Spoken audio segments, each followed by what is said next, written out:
Hey guys, this is Bharadwaj with FoneArena.com and this is the Spice Stella 360, the Indian manufacturer's budget smartphone with a full-sized QWERTY keyboard.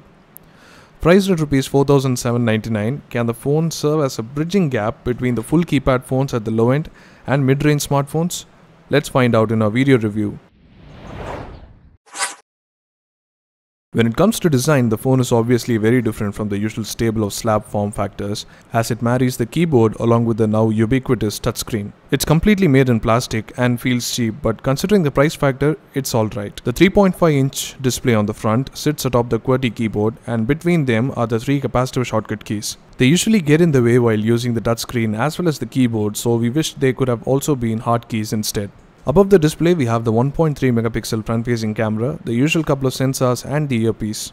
The right side sports the volume rocker and the power lock switch, and at the bottom, the 3.5mm audio jack and a micro USB port are present. Moving to the back, the 3.2 megapixel fixed focus camera sits at the top with the loudspeaker below the Spice logo. The back cover provides access to the SIM card slots and the micro SD card slot along with the 1500 mAh battery. Starting with the display, as already mentioned, we have a 3.5-inch touchscreen with a resolution of 480 by 320. That's about exactly the same as the first generation iPhone except with poorer viewing angles. But it does have a redeeming factor, as the aspect ratio provides more width for a keyboard than a narrower 15 by 10 screen, for example. Overall, it's mainly a downer because Spice had claimed it will be good on their box, but turns out it isn't. The camera on the Stella 360 is a 3.2 megapixel fixed focus unit. Pictures, even in daylight, turned out to be full of noise. They are mostly unusable even for sharing, but if you want to just capture a memory and don't mind the quality, this would do. The phone is also capable of recording 720p video thanks to the chip inside, which is MediaTek's MT6572. The phone has a dual-core 1.3 GHz processor and a Mali 400 GPU, which is actually pretty good for the price it comes at. The general day-to-day performance was alright with the occasional lag and stutter that is typical of budget phones, but the presence of a 512MB of RAM, or of which only around 215MB is free, manages to choke the device when running multiple apps in the background. We then ran benchmarks to see how it fared, so here are a couple of them and their results for you to judge. On the storage side, the phone comes with two partitions totaling up to 2.59 GB of available space, or of which 2.37 GB is available for the user.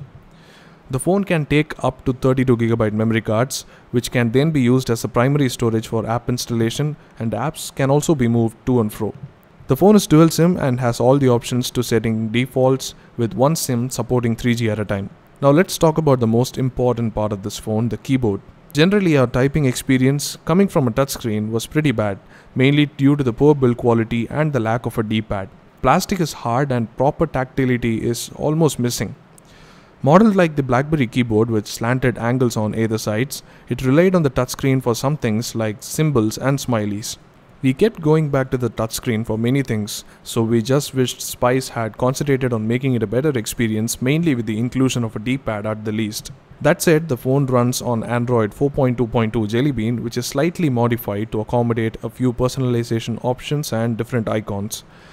4.2 gets you lock screen widgets, quick settings and more, but Spice also gives you the option to change the accent colors, add lock screen notifications and use some modified default apps for enabling easier dual SIM actions. These features, though minor, add to the experience. The usual utility and Google apps aside, we also have Spice's own cloud backup service called Spice Cloud and Spice Gang, a direct file transmission service based on Wi-Fi Direct. With 512MB of RAM, the performance takes a hit, but this could have been marginally fixed with KitKat, which is optimized for these kinds of phones. Maybe we'll see an update, which is highly unlikely. The 1500 mAh battery on the Stella 360 lasts a day on average single SIM use. We got about 1 day and 2 hours with 10% to spare, but with dual SIM those figures are obviously lesser. In the end, the Spice Stella 360 is more of a niche product than anything else. It's a hybrid that wants to make you type on a real keyboard, which some still prefer, while offering you the same modern experience of an Android smartphone. For touchscreen users, using the keyboard is pointless, and for QWERTY lovers, this particular keyboard will be slightly painful, and even people willing to go for an easier form factor transition from T9 or lower end QWERTY devices might find it daunting. However, if you're one of those that can't live without a QWERTY for text, and want all the goodness of an Android device, the Stella 360 is one of the very few options you got. And hey, it might work out for a decent second phone. So that's about it for the review of the Spice Stella 360. Do check out our full review in text for more details, and do let us know what you think in the comment section below.